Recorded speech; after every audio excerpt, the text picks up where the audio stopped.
ನಮಸ್ಕಾರ ಕಂಪನಾಂಕಿಗಳೇ. ಇವತ್ತಿನ ಈ ಸಂವಾದ ಕಾರ್ಯಕ್ರಮದಲ್ಲಿ ಒಬ್ಬರ ಪರಿಚಯ ಮಾಡಿಕೊಡ್ತೀನಿ. ಪರಿಚಯ ಬಹುಶಃ ಅವರಿಗೆ ಬೇಕಿಲ್ಲ, ಯಾಕೆಂದರೆ ನಿಮ್ಮೆಲ್ರಿಗೂ ಅವರು ಗೊತ್ತು. ರಾಧಿಕಾ ಅಂತ ಹೇಳಿ, ಬ್ರಾಹ್ಮಿ ಅಕಾಡೆಮಿಕ್ಸ್ ಅಂತ ಹೇಳಿ ಕಂಪನಾಂಕದಲ್ಲಿ ಸಾಕಷ್ಟು ಕಾರ್ಯಕ್ರಮಗಳನ್ನು ಮಾಡಿಕೊಟ್ಟಿದ್ದಾರೆ ಕಂಪನಾಂಕದ ಸಹಯೋಗದೊಂದಿಗೆ. ಇವತ್ತು ನಾನು ಅವರ ಒಂದು ಪುಟಾಣಿ ಶಾಪ್ಗೆ ಬಂದಿದ್ದೀನಿ. ಈ ಶಾಪಲ್ಲಿ ಒಂದು ವಿಶೇಷತೆ ಇದೆ. ಹಾಗಾಗಿ ಪುಟಾಣಿದಾದರೂ ಏನು ಹೇಳೋದು, ಒಂಥರ ತುಂಬ ಅದ್ಭುತವಾದ ಒಂದು ಪ್ರಾಡಕ್ಟ್ಸ್ಗಳನ್ನ ಇಟ್ಟಿದ್ದಾರೆ ಇವರು. ಅದು ಏನು ಅಂತ ತಿಳ್ಕೊಳ್ಳೋಣ. ಅದಕ್ಕಿಂತ ಮುಂಚೆ ರಾಧಿಕಾ ಮೇಡಮ್ ಅವ್ರನ್ನ ವೆಲ್ಕಮ್ ಮಾಡೋಣ. ರಾಧಿಕಾ ಮೇಡಮ್ ಅವರು ನಮ್ಮ ಜೊತೆ ಇದ್ದಾರೆ. Madam, welcome to the show. ನಮಸ್ಕಾರ. ನಮಸ್ಕಾರ ಮೇಡಮ್, ಹೇಗಿದ್ದೀರಾ? ಚೆನ್ನಾಗಿದೆ. ಕಂಪನಾಂಕಿಗಳೇ, ಇವರು ರಾಧಿಕಾ ಬ್ರಾಹ್ಮಿ ಅಕಾಡೆಮಿಕ್ಸ್, ಅಲ್ಲಿಂದ ಕಂಪನಾಂಕದ ಜೊತೆ ಅಸೋಸಿಯೇಷನ್ ಅಲ್ಲಿ ಸಾಕಷ್ಟು ಕಾರ್ಯಕ್ರಮಗಳನ್ನು ನೀವು ಮಾಡಿಕೊಟ್ಟಿದ್ದೀರಾ ಮೇಡಮ್. ಅದು ಏನು ಪುಸ್ತಕ ಪರಿಚಯ ಆಗಿರಬಹುದು, ನಿಮ್ಮ ಅಕಾಡೆಮಿಯಿಂದ ಏನೆಲ್ಲ ಕಾರ್ಯಕ್ರಮಗಳನ್ನು ಮಾಡ್ತೀರಾ ಅದ್ರ ಬಗ್ಗೆ ಆಗಿರ್ಬೋದು. ಏನು ಅನ್ನಿಸ್ತು ನಿಮಗೆ ಕಂಪನಾಂಕದ ಜೊತೆ ಅಸೋಸಿಯೇಟ್ ಆಗಬೇಕು ಅಂತ ಯಾಕೆ ಅನ್ನಿಸ್ತು? First of all congrats and hats off to you madam. ಯಾಕಂದರೆ ನೀವು ಒಂದು ರೇಡಿಯೋ ಜಾಕಿಯಾಗಿ ಒಂದು ಗೌರ್ಮೆಂಟ್ ಆರ್ಗನೈಸೇಷನಲ್ಲಿ ವರ್ಕ್ ಮಾಡಿ ನೀವು ಸ್ವಂತವಾಗಿ ಇಷ್ಟು ಮಾಡಿ ಇಷ್ಟು ಜನ ಸಬ್ಸ್ಕ್ರೈಬರ್ಸ್ ಇದ್ದು ಇಷ್ಟೊಂದು ಆ್ಯಕ್ಟಿವ್ ಮೆಂಬರ್ಸ್ ಇದ್ದು ನಂಗೆ ತುಂಬ ಸಂತೋಷ. ಒಬ್ಬರು ಹೆಂಗಸು ಇಷ್ಟು ಧೈರ್ಯ ಮಾಡಿದ್ರೆ, ಅದು ಚಿಕ್ಕ ಏಜಲ್ಲೇ ಮಾಡಿದ್ದೀರಾ. ತುಂಬ ವಯಸ್ಸಾಗಿ ತುಂಬ ರೆಫರೆನ್ಸ್ ಇಟ್ಕೊಂಡೇನಲ್ಲ, ಒಂದು ಸ್ವಂತವಾಗಿ ಏನೋ ಮಾಡಿ ಚೆನ್ನಾಗಿ ಸುಮಾರು ಜನಕ್ಕೆ ಒಂದು ಪ್ಲ್ಯಾಟ್ಫಾರ್ಮ್ ಕೊಟ್ಟಿದ್ದೀರಾ, ಅವ್ರಿಗೆ ಒಂದು ಆಪರ್ಚುನಿಟಿ ಕೊಟ್ಟಿದ್ದೀರಾ, ಹಾಗೂ ಜೊತೆಯಲ್ಲಿ ಒಂದು ವೈವಿಧ್ಯಮಯ ಕಾರ್ಯಕ್ರಮಗಳನ್ನು ಕೇಳುಗರಿಗೆ ಕೊಟ್ಟಿದ್ದೀರಾ.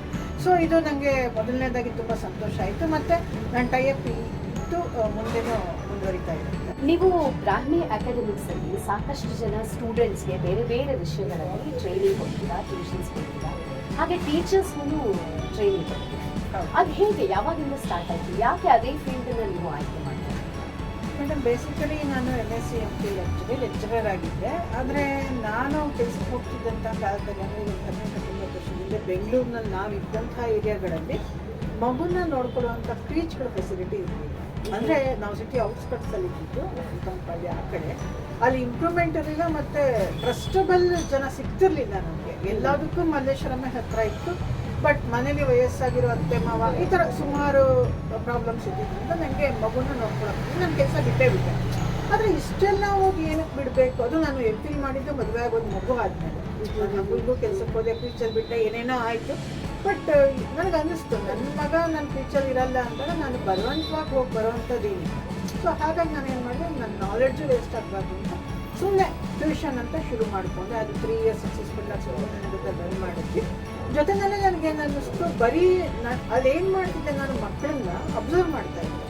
ಅಬ್ಸರ್ವ್ ಮಾಡುವಾಗ ಅವ್ರಿಗೇನು ವೀಕ್ನೆಸ್ ಇದೆ ಅನ್ನೋದನ್ನ ಕಂಡಿದ್ದು, ಅದರಲ್ಲಿ ನಾನು ಇಂಪ್ರೂವ್ ಮಾಡ್ತಾ ಇದ್ದೆ. ಫಾರ್ ಎಕ್ಸಾಂಪಲ್, ಇವಾಗ ಸಿಟಿನಲ್ಲಿ ಎಲ್ಲ ಇಂಗ್ಲೀಷ್ ಮೀಡಿಯಂ ಮಕ್ಕಳು, ಕನ್ನಡ ಮಾತೃಭಾಷೆ ಆದ್ರೂ ಅವ್ರಿಗೆ ಕನ್ನಡ ಬರೋದು. ಸೊ ಕನ್ನಡ ಒಂದು ನಾನು ಮೆಥಡಾಲಜಿ ಡೆವಲಪ್ ಮಾಡಿದೆ. ಹಾಗೆ ಸಾಮಾನ್ಯಕ್ಕೆ ಮಕ್ಕಳು ಕಷ್ಟ ಅನ್ನೋದು ಮ್ಯಾಥಮೆಟಿಕ್ಸ್. ಸೊ ಬೇಸಿಕ್ ಮ್ಯಾಥ್ಸಲ್ಲಿ ಕೆಲವು ಗೇಮ್ಸಿಂದ ಮಕ್ಕಳಿಗೆ ಅದನ್ನು ಮ್ಯಾಥ್ಸ್ನ ಟೀಚ್ ಮಾಡೋದನ್ನ ಕಂಡಿದ್ದೆ. ಅದನ್ನೇ ನಾನು ಬುಕ್ಸ್ ಮಾಡಿದ್ದೀನಿ, ಅಲ್ಲೆಲ್ಲ ಬುಕ್ಸ್ಗಳಿದೆ. ಅದನ್ನೇ ಒಂದು ಕೋರ್ಸ್ ಥರ ಮಾಡಿ ನಾನು ಅಂದ್ಕೊಂಡೆ, ಇದನ್ನು ನಾನು ಬರೀ ಮಕ್ಳಿಗೆ ಹೇಳ್ಕೊಳ್ತಾ ಹೋದರೆ ಆಗಲ್ಲ, ಅದು ಪರ್ಟಿಕ್ಯುಲರ್ ಏರಿಯಾದಲ್ಲಿ ಸಿಗ್ತಾರಷ್ಟೇ. ಕೆಲವು ದೊಡ್ಡವ್ರಿಗೆ, ಅಂದರೆ ಟೀಚರ್ಸ್ಗೆ ಹೇಳ್ಕೊಟ್ಬಿಟ್ರೆ ಅದು ಸ್ಪ್ರೆಡ್ ಆಗ್ತಾ ಹೋಗುತ್ತೆ, ಮಕ್ಳಿಗೆ ಹೆಲ್ಪ್ ಆಗುತ್ತೆ. ಆಗ ತುಂಬ ರೀಸನಬಲ್ ಆಗಿ ನಾನು ಒಂದು 4-5 ಜನ, ಒಂದು 2-3 ಬ್ಯಾಚ್ಗಳಲ್ಲಿ ಒಂದು ತುಂಬ ನಂಬಿಕೊಂಡು ಒಂದು ಅಥೆಂಟಿಕ್ ಆಗಿ ಒಂದು 5-6 ಜನ ಟೀಚರ್ಸ್ಗೆ ನಾನು ಟ್ರೈನಿಂಗ್ ಕೊಟ್ಟೆ. ಸೊ ಬೇಸಿಕಲಿ ನೀವು ಮ್ಯಾಥಮೆಟಿಕ್ಸ್ನ ಜಾಸ್ತಿ ಕಾನ್ಸಂಟ್ರೇಟ್ ಮಾಡಿ ಹೇಳ್ಕೊಡ್ತಾ? ಹೌದು ಮೇಡಮ್, ನಾನು ಅದು ಒಂದು ರೀಸನ್ ಇದೆ. ಈಗ ನಾನು ಅಬ್ಸರ್ವ್ ಮಾಡಿದೆ, ಈಗ ಎಲ್ಲರೂ MSc ಮಾಡ್ತಾರೆ, ರಿಸರ್ಚ್ ತನಕ ಹೋಗಲ್ಲ. ಕಾಲದಲ್ಲಂತೂ ಏನೂ ಇರಲಿಲ್ಲ. First of all basic science ಬಗ್ಗೆ BSc ಮಾಡೋರೇ ಕಡಿಮೆ ಆಗಿದ್ದಾರೆ. ಇಂಜಿನಿಯರಿಂಗ್ಸಿಗೆ ಕರೆದು ಕೊಡ್ತಾರೆ. ಸೊ ಇದೆಲ್ಲ ನೋಡಿದಾಗ ನನಗೆ ಬೇಸಿಕ್ ಸೈನ್ಸು ಮ್ಯಾಥ್ಸ್ ಬಗ್ಗೆ ಸ್ವಲ್ಪ ರಿಸರ್ಚ್ ಮೋಟಿವೇಟ್ ಮಾಡಬೇಕು ಮಕ್ಕಳನ್ನ ಅನ್ನೋದು ನನಗೊಂದು ಐಡಿಯಾ ಇತ್ತು. ಯಾಕಂದ್ರೆ ನನ್ನ ಕಾಂಟ್ಯಾಕ್ಟ್ಸ್, ನಾನು ಬೆಳೆದಿದ್ದೆ ಆ ಥರ, ಓದಿದ್ದೆ ಆ ಥರ. ಹಾಗಾಗಿ ನಾನು ಏನು ಮಾಡಿದೆ, ಬೇಸಿಕ್ ಮ್ಯಾಥ್ಸ್ ಮತ್ತು ಬೇಸಿಕ್ ಸೈನ್ಸನ್ನು ಮೋಟಿವೇಟ್ ಮಾಡ್ತಾ ಇದ್ದೆ ಮಕ್ಕಳಲ್ಲಿ. ಹಾಗಾಗಿ ನನಗೆ ಸ್ವಲ್ಪ ಇಂಟ್ರೆಸ್ಟು ಇಂಥ ಒಂದು ಫೀಲ್ಡಲ್ಲೇ, ಟೀಚಿಂಗಲ್ಲೇ ಮುಂದುವರಿಬೇಕು ಅಂತ ಅನ್ನಿಸ್ತು. ಬಟ್ ಅದಾದಮೇಲೆ ಬೇರೆ ಬೇರೆ ಡಿವಿಯೇಷನ್ಸ್ ತೊಗೊಂಡ್ರು, ಅದನ್ನ ಇನ್ನೂ ಬಿಟ್ಟಿಲ್ಲ. ಅಲ್ಲೊಂದು ಇಲ್ಲೊಂದು ಆನ್ಲೈನ್ ಕ್ಲಾಸ್ ಟೀಚರ್ಸ್ಗೂ ಇರುತ್ತೆ, ಮಕ್ಕಳಿಗೂ ಇರುತ್ತೆ. ನೀವು ಬುಕ್ಸ್ ಹೇಳಿದ್ರಿ ನೋಡಿ, ಇಲ್ಲಿದೆ ಸಾಕಷ್ಟು ಬುಕ್ಸ್ ಇದೆ. ಕನ್ನಡ ಕಿಟ್ ಅಂತ ಒಂದು ಪುಸ್ತಕ ಇದೆ. ಇದರಲ್ಲಿ ಸಾಕಷ್ಟು ಏನು ಚುಟುಕುಗಳನ್ನು ಮಕ್ಕಳಿಗೆ ಹೇಳ್ಕೊಟ್ಟಿದ್ದೀರಾ. ಆಮೇಲೆ ಒಂದಷ್ಟು ಏನು ಸಾಮಾನ್ಯವಾಗಿ ನಾವು ಉಪಯೋಗಿಸುವಂಥ ಬಳಸುವಂಥ ಪದಗಳ ಅರ್ಥಗಳು ಇದೆ. ಗೇಮ್ಸ್ ಇದೆ, ಪಂಕ್ಚುಯೇಷನ್, ಗಾದೆ ಕೇಳಿ ಉತ್ತರಿಸಿ, ಚಿತ್ರರಚನೆ, ಕಥೆ ಕೇಳಿ ಗಾದೆ ಹೇಳು ಅಂತ. ನೋಡಿ ಎಷ್ಟು ಚೆನ್ನಾಗಿದೆ, ಅದ್ಭುತವಾಗಿದೆ ಇದೊಂದು ಪುಸ್ತಕ. ಇದೊಂದು ವರ್ಕ್ ಬುಕ್ ಅಂತಾನೆ ಹೇಳ್ಬಹುದು. ಮಕ್ಕಳಿಗೆ ಇದನ್ನ ಕೊಟ್ಟು ಆಟ ಆಡೋದಕ್ಕೆ ಬಿಟ್ರೆ ಕನ್ನಡನೂ ಕಲಿತಾರೆ, ಅವರ ಚುರುಕು ಜಾಸ್ತಿ ಆಗುತ್ತೆ. ಇದೊಂದೇ ಪುಸ್ತಕ ಅಲ್ಲ, ಏನೋ ಹ್ಯಾಂಡ್ ರೈಟಿಂಗ್ ಬುಕ್ ಅಂತಾನೂ ಕೂಡ ಮಾಡಿದ್ದೀರಾ. 5 ವರ್ಷದ ಮೇಲ್ಪಟ್ಟು ಮಕ್ಕಳಿಗೆ ಹ್ಯಾಂಡ್ ರೈಟಿಂಗ್ ಬುಕ್, ಕರೆಕ್ಟ್, ಇದು ಸ್ಕೂಲಲ್ಲೆಲ್ಲ ಕೊಡ್ತಾರಲ್ಲ ಕರ್ಸಿವ್ ರೈಟಿಂಗು, ಆ ಥರದ್ದು ಒಂದು ಪುಸ್ತಕವನ್ನ ಇವರು. ಜೊತೆಗೆ ಒಂದು ಮೇಕ್ ಮ್ಯಾಥ್ ಫನ್ ಅಂತ ಹೇಳಿ ಇದು 8 ರಿಂದ 12 ವರ್ಷದ ಮಕ್ಕಳಿಗೆ ಇದನ್ನ ಮಾಡಿದ್ದಾರೆ. ಎಷ್ಟು ಚೆನ್ನಾಗಿದೆ ಅಂದರೆ ಲೆಕ್ಕಕ್ಕೂ ನನಗೂ ಹಾಗೇ ಬರೋದಿಲ್ಲ. ಈಗ ನಾನು ಹೋಗ್ತಾ ಮೇಡಮ್ ಹತ್ರ ಇದೊಂದು ಪುಸ್ತಕ ನನಗೆ ಕೊಡಿ ದಯವಿಟ್ಟು, ಮ್ಯಾಥಮೆಟಿಕ್ಸ್ ಬೇಸಿಕ್ಸಿಂದ ಕಲ್ತ್ಕೊಳ್ಬೇಕು ನಾನು. ತುಂಬ ಚೆನ್ನಾಗಿದೆ, ವೆರಿ ವೆರಿ ಇಂಟ್ರೆಸ್ಟಿಂಗ್. ಅದು ಮತ್ತೆ ಇಲ್ಲೆಲ್ಲ ಕಲರ್ಫುಲ್ ಆಗಿ ಕವರ್ ಪೇಜು, ಬ್ಯಾಕ್ ಪೇಜು ಎಲ್ಲ ತುಂಬ ಚೆನ್ನಾಗಿ ಒಂಥರ ಮಕ್ಕಳಿಗೆ ನಿಜವಾಗ್ಲೂ ಅಟ್ರಾಕ್ಟ್ ಆಗೋ ಥರ ಮಾಡಿದ್ದಾರೆ. ಆಮೇಲೆ ಇಲ್ಲಿ ಟೋಟಲ್ ರೋಸ್ ಎಷ್ಟಿದೆ ಹೇಳಿ ಅಂತ ಹೇಳಿ ಎಲ್ಲ ಗೇಮ್ಸ್, ಇದು ರಿಟರ್ನ್ ಎಡಿಷನ್ ಮೆಥಡ್ ಅಂತ ಹೇಳಿ ತುಂಬ ಏನು ಈಸಿಯಾಗಿ ಮಾಡಿದ್ದಾರೆ. ನೋಡ್ತಿದ್ರೆ ನೋಡ್ತಾನೆ ಇರೋಣ. ಟೇಬಲ್ಲು, ಸಬ್ಟ್ರಾಕ್ಷನ್ನು, ಎಡಿಷನ್ನು, ಇದೆಲ್ಲ ಫ್ರ್ಯಾಕ್ಷನ್ಸ್ ಹೆಂಗೆ ಕಂಡುಹಿಡಿಯೋದು ಆ ಥರ ಎಲ್ಲ ಟೇಬಲ್ಸ್ ಎಲ್ಲ ಮಾಡಿದ್ದಾರೆ. This is make math fun ಅನ್ನೋ ಥರದ್ದು ಒಂದು ಬುಕ್ಕು. ಅದಾದಮೇಲೆ ಏನು EVS ಅಂತ ಮಾಡಿದ್ದೀರಾ, environmental science. EVS workbook pre ಸ್ಕೂಲರ್ಸ್ಗೆ ಎಲ್ಲದೂ ರಿಸರ್ಚ್ ಓರಿಯೆಂಟೆಡ್. ಅದೇ ತರ ಇದನ್ನು ಇದರಲ್ಲಿ ಒಂದು ಸೆಕೆಂಡ್ ಸ್ಟ್ಯಾಂಡರ್ಡ್ ವರ್ಗು ಮಗುಗೆ ಏನು EVS ಸೈನ್ಸ್ ಅಲ್ಲಿ ಬರುತ್ತೆ ಅಷ್ಟು ಕವರ್ ಆಗಿದೆ. ವರ್ಕ್ ಬುಕ್ ಇದೆ. Okay, friends, fun, experience, school, European, voluntary ಅಂತ ಏನೇನೋ ಹಾಕಿದ್ದೀರಾ. ಮೈ ಬಾಡಿ ಪಾರ್ಟ್ಸ್, ಎಸ್, ಬಾಯ್ಸ್ಗಾದ್ರೆ ಏನು, ಗರ್ಲ್ಸ್ಗಾದ್ರೆ ಏನು ಅಂತ ಸಪ್ರೇಟ್ ಇದೆ. ಅದನ್ನು ನೋಡಿ ಬರೆಯೋ ಅಂಥದ್ದು. 2ನೇ ಕ್ಲಾಸ್ ಮಕ್ಕಳ ತನಕ ಬರೆಯೋದು ಅಂತಂದರೆ ಅವರು ಬರೆಯೋ ಕೆಪಾಸಿಟಿ, ಮಕ್ಕಳಿಗೆ 2ನೇ ಕ್ಲಾಸ್ ತನಕ ಅಂತಂದರೆ ಅವ್ರಿಗೆ ಬರೆಯೋ ಕೆಪಾಸಿಟಿ ಇರುತ್ತೆ. ಹಾಗಾಗಿ ನೋಸ್ ಅಂತ ಕೇಳಿದ್ರೆ ನೋಸ್ ಅಂತ ಬರೆಯೋ ಅಂಥದ್ದು, ಅದನ್ನು ತೋರಿಸೋ ಅಂಥದ್ದು. ಅಲ್ಲಿಗಿಂತ ಒಂದು ನರ್ಸರಿ ಮಕ್ಕಳಿಗೆಲ್ಲ ಬಾಡಿ ಪಾರ್ಟ್ಸ್ನ ತೋರಿಸಿ ಇದೇನು ಇದೇನು ಇದೇನು ಅಂತ ಕೇಳಿ ನಾವು ಕಲಿಸ್ತೀವಲ್ವ, ಹಾಗೆ ಒಂದು 2ನೇ ಕ್ಲಾಸ್ ಮಕ್ಕಳಿಗೆ ರೈಟಿಂಗ್ ವರ್ಕ್ ಬುಕ್ ಇದು. ಇದಾದಮೇಲೆ ಕನ್ನಡದ ಅಕ್ಷರಮಾಲೆನೂ ಹೌದು. ನಾನು ಆಗಲೇ ಒಂದು ಫನ್ ಬುಕ್ ಅಂತ ಹೇಳಿದೆ ಅಲ್ಲ ಕನ್ನಡದಲ್ಲಿ, ಇದು ಕನ್ನಡದ ಅಕ್ಷರಮಾಲೆಯನ್ನು ಕಲ್ತ್ಕೊಳ್ಳೋಕ್ಕೆ ಎಷ್ಟು ಮುದ್ದಾಗಿದೆ, ಎಷ್ಟು ಕಲರ್ಫುಲ್ ಆಗಿದೆ. ಮೇಲ್ಗಡೆ ಆ ಫ್ರಂಟ್ ಪೇಜೇ ಒಂಥರ ಎಷ್ಟು ಚೆನ್ನಾಗಿದೆ, ನೋಡೋಣಪ್ಪ ಮಾಡೋಣ ಇದನ್ನ ಅಂತ ಹೇಳಿ. ರಾಧಿಕಾ GN ಅಂತ ಹೇಳಿ ಅವರು ಮಾಡಿರೋ ಅಂಥದ್ದು ಇದು. ನೋಡಿ ಇದ್ರ ಒಳಗಡೆ ಈ ಎಲ್ಲವನ್ನೂ ಇದೆ. ಆಮೇಲೆ ಸ್ವಾತಂತ್ರ್ಯ ಹೋರಾಟಗಾರರ ಹೆಸರುಗಳು, ಸಮಾಜ ಸುಧಾರಕರು ಯಾರ್ಯಾರು, ತುಂಬ ಚೆನ್ನಾಗಿದೆ. ಎಲ್ಲ ವಿಷಯವನ್ನು ಸರಳ ರೂಪದಲ್ಲಿ ಸಣ್ಣ ಮಕ್ಕಳಿಗೆ ಹೇಗೆ ಕಲ್ತ್ಕೊಳ್ಬಹುದು ಅನ್ನೋ ಒಂದು ಇದನ್ನ. ಆಮೇಲೆ ಕನ್ನಡದಲ್ಲಿ ಅಂಕಿಯನ್ನು ಬರೀರಿ ಅಂತ ಹೇಳಿ 1001, 360 ಅಂತ ಒಂದಷ್ಟು ಅಕ್ಷರದ ರೂಪದಲ್ಲಿ ಕೊಟ್ಟಿದ್ದಾರೆ. ಅದನ್ನು ಕನ್ನಡದಲ್ಲಿ ಬರೆಯೋದು ಕಲ್ತ್ಕೊಳ್ಳೋಕ್ಕೆ ಅಂತ ಇದೊಂದು ಇದು ಕೂಡ ವರ್ಕ್ ಬುಕ್, ಆಲ್ಮೋಸ್ಟ್ ವರ್ಕ್. ಅದು ಮಗ್ಗಿ ಪುಸ್ತಕ ಜೊತೆಗೆ ಅರ್ಧ ಪ್ರಾಕ್ಟೀಸ್ ಪಾರ್ಟ್ ಇದೆ. ಅಂದ್ರೆ ಮನೆಯಲ್ಲೇ ತಾಯಿಯಂದ್ರು ಹೇಳ್ಕೊಡ್ತಾರಲ್ಲ ಮಕ್ಕಳಿಗೆ 2 ವರ್ಷ 3 ವರ್ಷದೊಳಗಡೆ, ಅಂತವ್ರು ಇದನ್ನ ಯುಟಿಲೈಸ್ ಮಾಡ್ಕೋಬಹುದು. ಮಗ್ಗಿ ಪುಸ್ತಕ ಹೇಳ್ಕೊಡ್ತಾ ಓರಲ್ ಕೊಡ್ತೀವ, ಅದು ಹೇಳ್ಕೊಡ್ತಾ ಬರೆಯೋದನ್ನು ಈಗ ಕಲಿಸುವ ಸ್ಟ್ರೋಕ್ಸ್ ಇಂದ ಬರವಣಿಗೆ ಪಾಠ ಇದೆ. ಮೇಡಮ್, ಇವಿಷ್ಟು ಎಜುಕೇಶನ್ ಆಯ್ತು. ಇನ್ನೊಂದು ಏನು ಹೇಳೋದು, ವಿಪರೀತವಾದ ಒಂದು ಅಂದರೆ ಆಪೋಸಿಟ್ ಒಂದು ಹಾಬಿ ಇತ್ತೀಚೆಗೆ ನೀವು ಮಾಡ್ಕೊಂಡಿರೋದು. ಇಲ್ಲಿ ನೋಡಿ, ಇಲ್ಲಿ ಪ್ಯಾಕೆಟ್ಸ್ಗಳು ಎಷ್ಟೊಂದು ಪ್ಯಾಕೆಟ್ಸ್ ಇಟ್ಟಿದ್ದೀರಾ, ಅದರಲ್ಲೆಲ್ಲ ಭರ್ತಿ ನಮ್ಮ ಆರ್ಗ್ಯಾನಿಕ್ ನವಣೆ ಅದು ಇದು ಆ ಥರದ್ದು ಊಟ ಮಾಡುವಂತಹ ಪದಾರ್ಥಗಳನ್ನು ಇಟ್ಟಿದ್ದೀರಾ. ಇದು ಹೇಗೆ ನೀವು ಈ ಇಂಟ್ರೆಸ್ಟ್ ಹೆಂಗೆ ಬಂದ್ಬಿಡ್ತು ಇದಕ್ಕಿದ್ದ ಹಾಗೆ ನಿಮಗೆ? ಇದು ಕಾರಣ ಕರೋನಾ ಟೈಮೇ ಮೇಡಮ್. ಕರೋನಾ ಟೈಮ್ನಲ್ಲಿ ಏನಾಯಿತು, ಎಲ್ಲರದ್ದು ರೆಸಿಸ್ಟೆನ್ಸ್ ಸ್ವಲ್ಪ ಡಿಕ್ರೀಸ್ ಆಯಿತು. ಮತ್ತು ಬಿಸ್ನೆಸ್ ಅಂತ ಇದ್ದಿದ್ದು ಈ ಗ್ರಾಸರಿ, ವೆಜಿಟಬಲ್ಸು, ಫ್ರೂಟ್ಸು, ಇಂಥದಕ್ಕೆ ಮೆಡಿಸಿನ್ಸ್ ಇಂಥದ್ದು ಮಾತಾಡಿದ್ರು. ಸೊ ಅವಾಗ ನಾನು ಅಂದ್ಕೊಂಡೆ ಈ ಒಂದು ಎವರ್ಗ್ರೀನ್ ಬಿಸ್ನೆಸ್ ಅಂದರೆ ಗ್ರಾಸರಿ, ಈ ಥರ ಫುಡ್ ಐಟಮ್ಸ್ ಅಂತ. ಮಾಮೂಲಿ ಗ್ರಾಸರಿಯನ್ನು ನನಗೇನು ಅನ್ನಿಸ್ತಿಲ್ಲ. ಯಾಕಂತಂದರೆ ಅದು ಎಣ್ಣೆಗಳ ಬಗ್ಗೆ ಅಂತೂ ಬರ್ತಾ ಇದೆ ಮೇಡಮ್, ಎಷ್ಟು ಕಲಬೆರಕೆ ಅಂತ, ಹಾಲಿನ ಬಗ್ಗೆ ಬರ್ತಾ ಇದೆ, ಹೀಗೆ ಪ್ರತಿಯೊಂದು ಐಟಮ್ಗೂ ಬರ್ತಾನೆ ಇದೆ. ಮತ್ತು ಬೇಸಿಕಲಿ ಅನ್ಕೊಂಡೆ ಅಗ್ರಿಕಲ್ಚರಿಸ್ಟ್ ಫ್ಯಾಮಿಲಿ, ಅಂದರೆ ನನಗೇನು ಗೊತ್ತಿಲ್ಲ ಅದ್ರ ಬಗ್ಗೆ. ಬಟ್ ನಮ್ಮ ಏನು ಚಿಕ್ಕಪ್ಪಂದರು ತಾತ ಎಲ್ಲ ನೋಡ್ತಿದ್ದೆ ಏನು ಯೂಸ್ ಮಾಡ್ತಾರೆ, ಹೇಗೆ ಕೇಳ್ಕೊತಾ ಇದ್ದೆ. ಅವಾಗ ನನಗೆ ಅನ್ನಿಸ್ತು, ನಾವು ಯಾಕೆ ಆರ್ಗ್ಯಾನಿಕ್ ಐಟಮ್ಸ್ನ ತಿನ್ನಬಾರ್ದು, ಊಟ ಮಾಡಬಾರ್ದು, ರೆಸಿಸ್ಟೆನ್ಸ್ ಇಂಪ್ರೂವ್ ಆಗುತ್ತೆ, ಇಮ್ಯುನಿಟಿ ಅಂತ. ಅವಾಗ ನಾನು ಅಂದ್ಕೊಂಡಾಗ ನನಗೆ ಒಂದು ಅಕಸ್ಮಾತ್ತಾಗಿ ಒಬ್ಬರು ಮೇಡಮ್ ಇದ್ದಾರೆ, ಗೀತಾ ಚಂದ್ರಶೇಖರ್ ಅಂತ, ಅವರು ನಮ್ಮನ್ನು ಈ ಒಂದು ಶಾಪ್ಗೆ ಅವ್ರು ಪರಿಚಯ ಮಾಡಿದ್ರು, ಸಪ್ಲೈಯರ್ಗೆ. ಅವ್ರು ನಮಗೆ ಸ್ಪಾನ್ಸರ್ ಮಾಡಿದ್ರು. ಸೊ ನಾನು ಏನು ಮಾಡಿದೆ, ಈ ಆರ್ಗ್ಯಾನಿಕ್ ಗ್ರೋಸರಿ ನಾನು ಸ್ವತಃ ಆ ಎಕ್ಸ್ಪೀರಿಯನ್ಸ್ ನೋಡಿದ್ರಿಂದ, ಮಾಮೂಲಿ ಅಕ್ಕಿ ಬೇಳೆಗಳನ್ನ ನಾವು ಫುಡ್ ಪ್ರಿಪೇರ್ ಮಾಡ್ಕೊಂಡು ತಿಂದಾಗ ನಮ್ಗೆ ಎಷ್ಟೊಂದು ಹೆಸರು ಕಂಟ್ರೋಲ್ ಆಯಿತು. ಇದರಲ್ಲಿ ನಾವು ಫುಡ್ಡನ್ನು ತೊಗೊಂಡು ಪ್ರಿಪೇರ್ ಮಾಡಿ ಊಟ ಮಾಡಿದಾಗ ಯಾವ ಥರ ನಮಗೆ ಆ ನ್ಯೂಟ್ರಿಷನ್ ವ್ಯಾಲ್ಯೂ ನಮ್ಮಲ್ಲಿ ಅದು ಯಾವ ಥರ ಅಬ್ಸರ್ವ್ ಆಗ್ತಾ ಇತ್ತು ಅಂತ ನನಗೆ ಎಕ್ಸ್ಪೀರಿಯನ್ಸ್ ಆಯಿತು. ಸೊ ಆವಾಗ ರೀಸನ್ನೇ ಒಂದು ಇದು ಸೊಸೈಟಿಗೆ ಸರ್ವಿಸ್ ಆಗುತ್ತೆ ಅಂದ್ಕೊಂಡು ಇದನ್ನು ರೀಸೆಂಟಾಗಿ ಶುರು ಮಾಡಿದ್ವಿ. ಓಕೆ, ಒಂದು ಒಳ್ಳೆ ಕೆಲಸ ನಾನು ನೋಡ್ತಾ ಇದ್ದೀನಿ ಇಲ್ಲಿ. ಎಲ್ಲ ಪ್ಯಾಕೇಜ್ಸ್ ಯೂಶಲಿ ಅಲ್ಲಿ ಯಾವ ಅಂಗಡಿಗೆ ಹೋದ್ರೂ ಪ್ಲಾಸ್ಟಿಕ್ಕಲ್ಲಿ ಇಟ್ಟಿರ್ತಾರೆ ಡಿಸ್ಪ್ಲೇ, ಎಲ್ಲ ಕಾಣಬೇಕು ಯಾವ ಧಾನ್ಯಗಳಿದೆ ಒಳಗೆ ಅಂತ. ನೀವು ಎಲ್ಲವನ್ನು ಪೇಪರಲ್ಲಿ ಪ್ಯಾಕ್ ಮಾಡಿ ಇಟ್ಟಿದ್ದೀರಾ ನೋಡಿ. 500 ಗ್ರಾಮ್ಸು ಏನಿದು ನಾಟಿ ಶುಗರ್ ಅಂತ ಹೇಳಿ ಈ ಪ್ಯಾಕೆಟು ಎಷ್ಟು ಮೇಡಮ್ ಇದು? 75 ರೂಪಾಯಿ. Half KG 75 rupees. ಇದನ್ನ ಕೂಡ ನೀವು ಪೇಪರ್ ಕವರಲ್ಲಿ ಸುತ್ತಿಟ್ಟಿದ್ದೀರಾ. ಒಂದು ಬಹುಶಃ ನಾನು ಅನ್ಕೊಳ್ಳೋದು ಎನ್ವಿರಾನ್ಮೆಂಟಲ್ ಫ್ರೆಂಡ್ಲಿ, ಪ್ಲಾಸ್ಟಿಕ್ ಬೇಡ ಅಂತ ಹೇಳಿ ಇದರಲ್ಲಿ ಇಟ್ಟಿದ್ದೀರಾ. ಹೌದಾ? ಎನ್ವಿರಾನ್ಮೆಂಟಲ್ ಫ್ರೆಂಡ್ಲಿಗೋಸ್ಕರನೇನಾ? ಹೌದು ಮೇಡಮ್, ನಾನು ಬೇಸಿಕಲಿ ಸೈನ್ಸ್ ಸ್ಟೂಡೆಂಟ್, ಇವೆಲ್ಲ ನನಗಿರುತ್ತೆ. ಬಟ್ ಇದನ್ನ ಎಲ್ಲರೂ ಇಂಪ್ಲಿಮೆಂಟ್ ಮಾಡ್ಕೊಡಲ್ಲ. ನಾನು ಕೈಲಾದಷ್ಟು ಮಾಡಿದ್ದೀನಿ ಅಷ್ಟೇ. ಆದ್ರೆ ಒಂದು ಅಡ್ವಾಂಟೇಜ್, ನೀವು ಪ್ಲಾಸ್ಟಿಕ್ ಅಲ್ಲಿ ಇದ್ರೆ ಅದ್ರ ಒಳಗಡೆ ಏನಿದೆ ಡಿಸ್ಪ್ಲೇ, ರಸ್ತೆಗಳು ಹೋಗೋರೆಲ್ಲ ತಾಳು ಇಲ್ಲೇನೋ ಇಟ್ಟಿದ್ದಾರೆ ನೋಡೋಣ ಅಂತ ಬರುವಂಥ ಚಾನ್ಸಸ್ ಜಾಸ್ತಿ ಇರುತ್ತೆ ಅನ್ಸೋದಿಲ್ವಾ ನಿಮಗೆ? ಅನ್ಸುತ್ತೆ. ಬಟ್ ಏನಂತಂದ್ರೆ ನಾವು ಸ್ವಲ್ಪ ಈ ಸೋಷಿಯಲ್ ಮೀಡಿಯಾದಲ್ಲಿ ಹಾಕುವಾಗೆಲ್ಲ ಸ್ವಲ್ಪ ನಾವು ಅದು ಪ್ರಾಡಕ್ಟ್ ಓಪನ್ ಮಾಡಿ ಅದು ಬ್ಯಾಕ್ ಆಗಿರೋದು ಹಾಕ್ತೀವಿ. ಸೊ ಸ್ವಲ್ಪ ಅವೇರ್ನೆಸ್ ಇರೋರು ಏನು ಅನ್ಕೊಳ್ಳಲ್ಲ. ಮತ್ತೆ ಬೋರ್ಡ್ ಎಲ್ಲ ಇರೋದ್ರಿಂದ ಬರ್ತಾರೆ ಕಸ್ಟಮರ್ಸ್. ಆರ್ಗ್ಯಾನಿಕ್ ಏನ್ ಇಟ್ಟಿದ್ದೀರಾ ಅಂತ ಹೇಳ್ತಾರೆ. ಈ ತರ ಎಲ್ಲ ಹೇಳ್ತೀವಿ ನಾವು. ಹೌದು, ಏನೇನು ಇಟ್ಟಿದ್ದೀರಾ ನೀವು?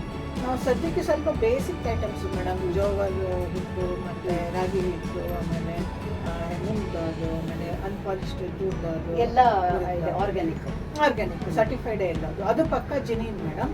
ಇಷ್ಟರ ಮೇಲೆ ಅದು ಏನು ಕಸ್ಟಮರ್ಸ್ ಇರ್ತಾರೆ ಉಪಯೋಗಿಸಿ ಫೀಡ್ಬ್ಯಾಕ್ ಕೊಟ್ರೇನೆ ಅದು ಜಿನಿನ್ ಅಂತ ಗೊತ್ತಾಗುತ್ತೆ. ಕರೆಕ್ಟ್. ಸುಮಾರು ಐಟಮ್ಸ್ ಇಟ್ಟಿದ್ದೀರಾ. ಹಾಗೆ ಇಲ್ಲಿ ನಾನು ಬೆಲ್ಲ ಕೂಡ ನೋಡ್ತಾ ಇದ್ದೀನಿ. ಬೆಲ್ಲ ಒಂದನ್ನ ಮಾತ್ರ ಇದರಲ್ಲಿ ಇಟ್ಟಿದ್ದೀರಾ. ಬಹುಶಃ ಅದು ಅಂಟು ಬಂದ್ಬಿಡುತ್ತೆ ಪೇಪರ್ ಲಿಟ್ರೆ. ಅದು ಅಷ್ಟೇ. ಈವನ್ ಸಾಲ್ಟ್ ಅಷ್ಟೇ, ಪೇಪರ್ ವಾಟರ್ ಅಬ್ಸರ್ವ್ ಆಗುತ್ತೆ. ಬಟ್ ನಾನು ಇಟ್ಟಿದ್ದೀನಿ ಸದ್ಯಕ್ಕೆ. ಇನ್ನು ಮುಂದೆ ಬೇರೆ ಪ್ಲಾನ್ ಮಾಡ್ತೀನಿ. ಇದು ನೋಡಿ, ಆರ್ಗ್ಯಾನಿಕ್ ಬೆಲ್ಲದ ಪುಡಿ ಇದೆ. ಆಮೇಲೆ ನೀವು ಎಣ್ಣೆ ಕೂಡ ಇಟ್ಟಿದ್ದೀರಾ. I can see in the top. ಗಾಣದಲ್ಲಿ ತೆಗೆದಂತಹ ಎಣ್ಣೆ ಕಾಣ್ತಾ ಇದೆಯಮ್ಮ ಬಹುಶಃ?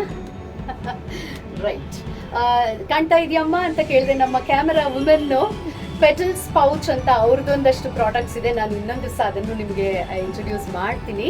ನಮ್ಮ ಗೀತಾಂಜಲಿ ಅವರು ನಮಗೆ ಕಂಪನ ಅಂತದ ಒಫಿಷಿಯಲ್ ಕ್ಯಾಮ್ರಾ ವಿಮೆನ್ ಅವರು. ಸೊ ಅವರು ಕ್ಯಾಮ್ರಾ ಬಿಹೈಂಡ್ ದ ಕ್ಯಾಮ್ರಾ ಇದ್ದಾರೆ. ಸೊ ಆ ಎಣ್ಣೆಗಳನ್ನು ನೀವು ಎಲ್ಲಿಂದ ತರಿಸ್ತೀರಾ ಮೇಡಮ್? ನೀವೇ ಆರ್ಡರ್ ಕೊಟ್ಟು ಮಾಡಿಸ್ತೀರಾ? ಹೌದು. ಏನಂದ್ರೆ ಈ ನಾಟು ಸಕ್ಕರೆ ಅಂತ ಬಂತಲ್ಲ, ಅದು ಬೆಲ್ಲದ ಪುಡಿ, ತಮಿಳಲ್ಲಿ ನಾಟು ಸಕ್ಕರೆ ಅಂತಾರೆ.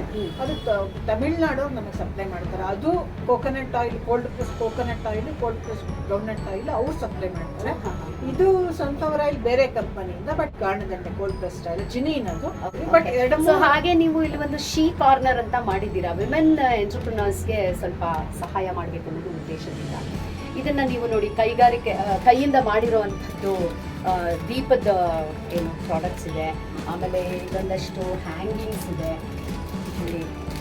ಆಮೇಲೆ ಇದೇನೋ ಒಂದು ಕಸೂತಿ ಕೆಲಸ ಮಾಡಿರುವಂಥದ್ದು. ಇದು ಮೋಸ್ಟ್ಲಿ ಕುಂಕುಮ, ಅರ್ಶಿಣದ ಬಟ್ಲು ಅಥವಾ candle stand. Yes, candle stand ಇದನ್ನ ಇಟ್ಟಿದ್ದೀರಾ. ಹಾಗೆ ರಂಗೋಲಿ ಇದೆ, ರಂಗೋಲಿ ಪೀಠ ಇದೆ, ಇದು ಕೂಡ ಇದೆ. ಇದೆಲ್ಲ ವಿಮೆನ್ ಎಂಟರ್ಪ್ರಿನರ್ಸ್ ಅವರು ಹೆಣ್ಮಕ್ಳು ಮಾಡಿರುವಂಥ ಪ್ರಾಡಕ್ಟ್ಸ್. ಅದನ್ನ ಮಾಡಬೇಕು, ಅದನ್ನ ನಿಮ್ಮದೇ ನಿಜ ಹೇಳಬೇಕು ಅಂದ್ರೆ ಒಂದು ಪುಟಾಣಿ ಶಾಪ್ ಇಟ್ಕೊಂಡಿದ್ದೀರಾ. ಅದರಲ್ಲಿ ಬೇರೆಯವ್ರಿಗೂ ಕೂಡ ನೀವು ಮಾಡಬೇಕು ಅನ್ನೋದು ಯಾಕೆ ಮನಸ್ಸಿಗೆ ಬಂತು ನಿಮಗೆ? ಅದೇ ಮೇಡಮ್, ಕರೋನಾ ಟೈಮ್ನಲ್ಲಿ ನಾನು ಅಬ್ಸರ್ವ್ ಮಾಡಿದೆ, ಸುಮಾರು ಜನ ಲೇಡೀಸ್ಗೆ ಹೊಡ್ತಾವೆ. ಎಸ್ಪೆಷಲಿ ನಾನು ಕರೋನಾ ಟೈಮ್ನಲ್ಲಿ ಅಬ್ಸರ್ವ್ ಮಾಡಿದೆ, ಈಗ ಲೇಡೀಸ್ ಹೋಗ್ತಿರುವಂತಹ ಒಂದು ಪ್ರೊಫೆಷನ್ಗಳು ಸ್ಟಾಪ್ ಆಯಿತು. ಟೀಚಿಂಗ್ ಇರ್ಬೋದು, ಈಗ ಚಿಕ್ಕ ಪುಟ್ಟ ಹೋಟೆಲ್ಲು, ಮೆಸ್ಸು ಆ ಥರದ್ದು ಇರ್ಬೋದು, ಅವೆಲ್ಲ ಸ್ಟಾಪ್ ಆಯಿತು. ಅವಾಗ ಮನೇಲಿ ಕೂತ್ಕೊಂಡು ನಾನು ಏನು ಮಾಡೋದು, ಆನ್ಲೈನಲ್ಲಿ ಒಂದು ಪ್ಲಾಟ್ಫಾರ್ಮ್ ಕೊಟ್ಟು ಲೇಡೀಸ್ ಯುಟಿಲೈಸ್ ಮಾಡ್ಕೊಳ್ತಾರೆ ಅಂತ ಆನ್ಲೈನಲ್ಲಿ ನಾನು ಮಾಡ್ತಾ ಇದ್ದೆ, ಅವ್ರಿಗೆ ಪ್ರಮೋಟ್ ಮಾಡ್ತಾ ಇದ್ದೆ. ಈಗ ಶಾಪ್ ಹಾಕೋ ಐಡಿಯಾ ಬಂದಾಗ ಅನ್ನಿಸ್ತು, ಹೇಗೂ ನನಗೆ ಒಂದು ಶಾಪ್, ಒಂದು ಜಾಗ ಅಂತ ಸಿಗ್ತಾ ಇದೆ. ಒಂದು ಕಾರ್ನರ್ನ ಶೀ ಕಾರ್ನರ್ ಅಂತ ಇಟ್ಬಿಟ್ಟು ವುಮೆನ್ ಎಂಟರ್ಪ್ರೈನರ್ಸ್ಗೆ ಹೆಲ್ಪ್ ಆಗೋ ಹಾಗೆ ಅವ್ರ ಪ್ರಾಡಕ್ಟ್ನ ಡಿಸ್ಪ್ಲೇ ಮಾಡೋದು, ಆರ್ಡರ್ ಬಂದರೆ ತಗೊಂಡು ಅವ್ರಿಗೆ ಕೊಡೋದು ಅಂತ ಅಂದ್ಕೊಂಡೆ. ಅದನ್ನ ನಾನು ಮಾಡ್ತಾ ಇದ್ದೀನಿ. ಈ ಸೈಡ್ ಇರೋದಷ್ಟು ನನ್ನ ಪ್ರಾಡಕ್ಟ್ಸ್ ಅಲ್ಲೇ, ಅಪಾರ್ಟ್ ಫ್ರಮ್ ಬುಕ್ಸ್ ಬೇರೆಯವರು ಎಲ್ಲ ಬೇರೆಯವ್ರದ್ದೇನೆ. ಇದು ಒಂದೇನೋ ಜ್ಯುವೆಲ್ರಿ, ಟೆರಕೋಟಾ ಜ್ಯುವೆಲ್ರಿ ಈ ಥರದ್ದೆಲ್ಲ ಇಟ್ಟಿದ್ದೀರಾ. ಸಿಂಪಲ್ ಡಿಸ್ಪ್ಲೇಗೆ ಇಟ್ಟಿರೋದು ಮೇಡಮ್ ಇವೆಲ್ಲ. ಆರ್ಡರ್ ಬಂದ್ರೆ ಇನ್ನು ಚೆನ್ನಾಗಿ ಕಸ್ಟಮೈಸ್ಡ್ ಆರ್ಡರ್ ತಗೋತೀವಿ, ನಿಮ್ಗೆ ಹೆಂಗ್ ಬೇಕೋ ಹಂಗೆ ಮಾಡಿ ಕೊಡ್ತೀವಿ. ಚೆನ್ನಾಗಿದೆ. ನೀವು ಬೆಳಿಬೇಕು, ಜೊತೆಗೆ ನಿಮ್ಮ ಥರ ಇನ್ನು ಹೆಣಗಾಡ್ತಾ ಇದ್ದಾರೆ ಹೆಣ್ಮಕ್ಳು, ಬಿಸ್ನೆಸ್ ಮಾಡಬೇಕು, ಹೊಟ್ಟೆಪಾಡುಗಾರು ಆಗಲಿ ಅಥವಾ ಅವರ ಪ್ಯಾಷನ್ ಆಗಿರ್ಬೋದು, ಅದನ್ನು ಕಾಪಾಡಬೇಕು ಅನ್ನೋ ಉದ್ದೇಶದಿಂದ ಅವ್ರಿಗೂ ಹೆಲ್ಪ್ ಮಾಡ್ತಿದ್ದೀರಾ. ತುಂಬ ಒಳ್ಳೆ ಕೆಲಸ ಮಾಡ್ತಾ ಇದ್ದೀರಾ ನೀವು. ಆಮೇಲೆ ಏನೋ ಒಂದಷ್ಟು ಫುಡ್ ಪ್ರಾಡಕ್ಟ್ಸ್ ಬೇರೆ ಇಟ್ಟಿದ್ದೀರಾ ಅನ್ಸುತ್ತೆ. ಮ್ಯಾಂಗೋ ಆಚಾರ್ ಅಂತ, ಶುದ್ಧ ಸ್ಪೈಸ್ ಅನ್ನೋದು ಮ್ಯಾಂಗೋ ಆಚಾರ್ ಇರಬಹುದು. ಆಮೇಲೆ ಇನ್ನೊಂದು ಉಪ್ಪಿನಕಾಯಿ ಇದು, ಆಮೇಲೆ ತೊಗರಿ ಪುಡಿ ಅಂತ ಏನೋ ಒಂದಿದೆ. ತೊಗರಿ ಪುಡಿ ಏನಕ್ಕೆ ಇದು ಉಪಯೋಗಿಸೋದು? ಚಟ್ನಿ ಪುಡಿನ ಇದು? ತೊಗರಿ ಪುಡಿ, ಚಟ್ನಿ ಪುಡಿ ತೊಗರಿ ಬೇಳೆಯಲ್ಲಿ ಮಾಡಿರೋದು. ಓಕೆ ಓಕೆ, ಅನ್ನ ಕಲ್ಸ್ಕೊಂಡು ತಿನ್ನೋದು. ಚೆನ್ನಾಗಿರುತ್ತೆ. ಬಾಯಲ್ಲಿ ನೀರು ಬರ್ತಾ ಇದೆ. ಊಟ ಟೈಮಲ್ಲಿ ಬೇರೆ ಇಂಟರ್ವ್ಯೂ ಮಾಡ್ತಾ ಇದ್ದೀನಿ, ಹಶ್ವಾಗ್ತಿದೆ. ಬಿಸಿ ಬಿಸಿ ಅನ್ನಕ್ಕೆ ತುಪ್ಪ ಹಾಕೊಂಡು ಇದೊಂದು ಚೂರು ಹಾಕೊಂಡು ತಿನ್ನೋದು ಚೆನ್ನಾಗಿರ್ಬೋದಲ್ಲ. ಸೊ ಈ ಥರ ಎಲ್ಲ ಪ್ರಾಡಕ್ಟ್ಸು ಇಟ್ಟಿದ್ದಾರೆ. ಬನ್ನಿ, ನೀವು ಆರ್ಗ್ಯಾನಿಕ್ ಪ್ರಾಡಕ್ಟ್ಸ್ ತಗೊಳ್ಳಿ, ಅಥವಾ ಅವರ ಬ್ರಾಹ್ಮಿ ಅಕಾಡೆಮಿಕ್ಸಿಂದ ಮಕ್ಕಳಿಗೆ ವಿದ್ಯಾಭ್ಯಾಸದ ಮೂಲಕ ಟ್ಯೂಷನ್ಗೆ ಇರಬಹುದು ಅಥವಾ ಟೀಚರ್ಸ್ ಟ್ರೈನಿಂಗ್ ಇರಬಹುದು. ಬನ್ನಿ. ಶಾಪ್ ಎಲ್ಲಿದೆ ಅಂತ ಒಂದ್ಸತಿ ಹೇಳ್ತೀನಿ. ಶಾಪ್ ಇರೋದು ಮಲ್ಲೇಶ್ವರಂ 8th ಕ್ರಾಸ್ ಅಲ್ಲೇನೆ, ಬ್ರಾಹ್ಮಿ ಆರ್ಗ್ಯಾನಿಕ್ಸ್ ಅಂತ ಶಾಪ್ ಹೆಸರು. ಇದು ಬ್ರಾಹ್ಮಿ ಅಕಾಡೆಮಿಕ್ ಟ್ರಸ್ಟ್ ಅಂಡರೇ ನಡೆಸ್ತಾ ಇರುವಂತಹ ಒಂದು ಔಟ್ಲೆಟ್ ಅಂತ ಹೇಳ್ಬೋದು. ಚಂದೂಸ್ ಡಿಲಕ್ಸ್ ಹೋಟೆಲ್ ಅಥವಾ ಶ್ರೀ ಕ್ರಿಯೇಷನ್ಸ್ ಅಂತ ಇದೆ 8th ಕ್ರಾಸ್ ಅಲ್ಲಿ ನಮ್ಮ ಶಾಪ್ ಬರುತ್ತೆ. ಇಲ್ಲಿ ಬಂದಾಗ ಮಲ್ಲೇಶ್ವರಂಗೆ ದಯವಿಟ್ಟು ವಿಸಿಟ್ ಕೊಡಿ. ಸುತ್ತಮುತ್ತ ಸಾಕಷ್ಟು ಟೆಂಪಲ್ಸ್ ಇದೆ. ಒಂದು ಫೋನ್ ನಂಬರ್ ಹೇಳ್ಬಿಡಿ. ನನ್ನ ಫೋನ್ ನಂಬರು 7019990492. ಇದು ನನ್ನ ಅಫಿಷಿಯಲ್ ಫೋನ್ ನಂಬರು. ದಯವಿಟ್ಟು ಈ ನಂಬರ್ಗೆ ಕಾಂಟ್ಯಾಕ್ಟ್ ಮಾಡ್ಕೊಂಡು ಬರೋದು ಒಳ್ಳೆಯದು. ವಾಟ್ಸಾಪ್ನಲ್ಲಿ ನಾನು ಯಾವಾಗಲೂ ಆಕ್ಟಿವ್ ಇರ್ತೀನಿ. ಹೊರಡೋದಕ್ಕಿಂತ ಮುಂಚೆ ಒಂದು ಲಾಸ್ಟ್ ಕ್ವೆಶ್ಚನ್. ನೀವು ಒಬ್ಬ ಹೆಣ್ಣಾಗಿ ಏನೋ ಒಂದು ಮಾಡಬೇಕು ಅಂತ ಯಾಕೆ ಬಂತು ನಿಮಗೆ ಮನಸ್ಸಿಗೆ? ಯಾರ್ದಾರು ಹೆಲ್ಪ್ ಬೇಕು ನನಗೆ, ನಾನು ಒಬ್ಬಳೇ ಮಾಡಬೇಕು, ಅಯ್ಯೋ ಹೇಗಪ್ಪ ಮಾಡೋದು ಅಂತ ಯಾವ್ದಾದ್ರು ಅನಿಸಿದ್ದಿಲ್ಲ? ಇಲ್ಲ ಮೇಡಮ್, ನಾನು ತುಂಬ ಒಂಥರ ಇಂಡಿಪೆಂಡೆಂಟ್. ಆ್ಯಕ್ಚುಲಿ ನಮ್ಮ ತಂದೆ ಮಿಲಿಟ್ರಿನಲ್ಲಿ ಇದ್ದವರು. ಅವರು ತುಂಬ ಚಿಕ್ಕ ವಯಸ್ಸಲ್ಲೇ ಮನೆ ಬಿಟ್ಟು ಹೋಗಿ, ಯಾರು ಹೆಲ್ಪ್ ಇಲ್ಲದೆ, ಆಗಿನ ಕಾಲದಲ್ಲಿ ತುಂಬ ಕಷ್ಟ ಇತ್ತಂತೆ. ಎಲ್ಲೋ ಹೋಗಿ ಚಿಕ್ಕ ಹುಡುಗ ಇನ್ನೂ ಇದ್ದು ಒಂದು 3 ವಾರ ಅಟೆಂಡ್ ಮಾಡಿ ಬಂದವರು. ಬಹುಶಃ ಅದು ನನ್ನ ಬ್ಲಡ್ಡಲ್ಲಿ ಇದೆ ಅನಿಸುತ್ತೆ. ಈವನ್ ನನ್ನ ಗ್ರ್ಯಾಂಡ್ ಫಾದರು ಸ್ವಲ್ಪ ಈ ಫ್ರೀಡಮ್ ಮೂವ್ಮೆಂಟಲ್ಲಿ ಇದ್ದವರು. ನಮ್ಮ ಗ್ರೇಟ್ ಗ್ರ್ಯಾಂಡ್ ಫಾದರು ತುಂಬ well known, Hassan district prosecutor Gadangiri ಅಂತ. ತುಂಬ ಸಮಾಜ ಸೇವಕರು. ಆಗಿನ ಕಾಲಕ್ಕೆ ತುಂಬ ಮಾಡ್ರನ್ ಆಗಿ, ತುಂಬ ರೆಬೆಲ್ ಆಗಿದ್ದವರು. ಸಮಾಜ ಸೇವೆ ಅಥವಾ ಒಂದು ಎಂಟ್ರಪ್ರಿನರ್ಶಿಪ್ ಅನ್ನೋದು ನಿಮಗೆ ಬೈ ಬ್ಲಡ್, ಬೈ ಫ್ಯಾಮಿಲಿ ಬಂದಿದೆ. ಮುಂದೆ ನಾನು ಏನಾದರೂ ಮಾಡಬೇಕು ಅಂತ ಯಾವ್ದಾದ್ರು ಹೆಣ್ಮಗಳು ಯೋಚನೆ ಮಾಡಿದ್ರೆ ಅವ್ರಿಗೆ ನಾವು ಒಂದು ಮಾಡ್ತೀನಿ ಅಂತ ಹೇಳೋಕ್ಕೆ ಇಷ್ಟಪಡ್ತೀವಿ. ಖಂಡಿತ ಮೇಡಮ್, ನಾನು ಹೇಳೋದು, ನೀವು ಯಾವುದೋ ಸಪೋರ್ಟ್ ತೊಗೊಳೋದನ್ನ ಮನೆಯವ್ರ ಸಪೋರ್ಟ್ ತೊಗೊಳ್ಳಿ. ಅಪ್ಪ ಇರ್ಬೋದು, ಅಮ್ಮ ಇರ್ಬೋದು, ಗಂಡ ಇರ್ಬೋದು, ಮಕ್ಕಳಿರ್ಬೋದು. ಕೆಲವ್ರು ಹೇಳ್ತಾರೆ ನನ್ನ ಹಸ್ಬೆಂಡ್ ಹೆಲ್ಪೇ ತೊಗೊಳಲ್ಲಪ್ಪ. ನಾನು ತಪ್ಪೇನಿಲ್ಲ ತೊಗೊಂಡ್ರೆ. ನೀವು ಅವ್ರಿಗೆ ಎಷ್ಟೋ ಮಾಡ್ತೀರಾ, ಅವ್ರು ಏನೋ ಒಂಚೂರು ಮಾಡ್ತಾರೆ ಅಂತ ಯಾಕೆ ಮಾಡಿಸ್ಕೋಬಾರ್ದು? ಇದು ಗಿವ್ ಆ್ಯಂಡ್ ಟೇಕ್, ಮ್ಯೂಚುವಲ್ ಅನ್ನೋದು ಇರಬೇಕು. ಜೊತೆಗೆ ಅಪ್ಪ, ಅಣ್ಣ, ತಮ್ಮ, ಯಾರು ಮಕ್ಕಳು, ಹೆಣ್ಮಕ್ಳು, ಯಾರು ಹೆಣ್ಮಕ್ಳ ಕೈಲಿ ಏನೋ ತೊಗೊಳಲ್ಲ ನಾವು ಅಂತಾರೆ ತಪ್ಪು. ಎಲ್ಲರಿಗೂ ರೈಟ್ಸ್ ಇದೆ. ಗಂಡು ಹೆಣ್ಣು ಎರಡು ಒಂದೇ. ನೀವು ಯಾವ ರೀತಿಯಲ್ಲಿ ಅವರಿಗೆ ರಿಟರ್ನ್ ಕೊಡ್ತೀರಾ, ರಿಟರ್ನ್ ಏನ್ ಮಾಡ್ತೀರಾ ಅನ್ನೋದು ಇಂಪಾರ್ಟೆಂಟ್ ಅಷ್ಟೇ. ಯಾರಿಂದನೂ ಹೆಲ್ಪ್ ಅನ್ನೋದನ್ನ ತಗೊಳ್ಳೋದ್ರೆ ತಪ್ಪಿಲ್ಲ. ಅಷ್ಟಲ್ದೇನೆ ಹೇಳ್ತಾರ ಏನು, blood is thicker than water ಅಂತ. So family is always family ರೀ. ಫಸ್ಟ್ ಫ್ಯಾಮಿಲಿ ಪ್ರಿಫರೆನ್ಸ್ ಕೊಡೋಣ, ಆಮೇಲೆ ನಮ್ಮ ಸ್ನೇಹಿತರನ್ನ ಎಕ್ಸ್ಟೆಂಡೆಡ್ ಫ್ಯಾಮಿಲಿಗೆ ಪ್ರಿಫರೆನ್ಸ್ ಕೊಡೋಣ. ಅದಾದ ನಂತರ ನಮ್ಮ ಕೈಲಾಗಿದ್ದನ್ನು ನಾವು ಸಮಾಜಕ್ಕೆ ಮಾಡಲೇಬೇಕು ಅನ್ನೋ ಒಂದು ಉದ್ದೇಶ ಇದ್ದರೆ ದಾರಿ ತಾನೇ ತೆರ್ಕೊಳ್ಳುತ್ತೆ. ರಾಧಿಕಾ ಮೇಡಮ್, ತುಂಬ ಸಂತೋಷ ನಿಮ್ಮ ಜೊತೆ ಮಾತಾಡಿದ್ದು. ನಿಮಗೆ ಈ ಇಂಟರ್ವ್ಯೂವಿಂದ ಹೆಚ್ಚಿನ ಸಂಖ್ಯೆಯಲ್ಲಿ ಜನ ನಿಮ್ಮನ್ನು ಗುರುತಿಸೋ ಹಾಗಾಗಲಿ, ನಿಮ್ಮ ಸೇವೆಯನ್ನು ಬ್ರಾಹ್ಮಿ ಅಕಾಡೆಮಿಕ್ಸಿಂದ ತಗೊಳ್ಳೋ ಹಾಗಾಗಲಿ, ನಿಮ್ಮ ಪ್ರಾಡಕ್ಟ್ಸ್ಗಳು ಜನರ ಹೆಲ್ತನ್ನು ವೃದ್ಧಿ ಮಾಡಲಿ ಅಂತ ಆಶಿಸ್ತೀನಿ. ನಮಸ್ಕಾರ. ನಮಸ್ಕಾರ, ಧನ್ಯವಾದ.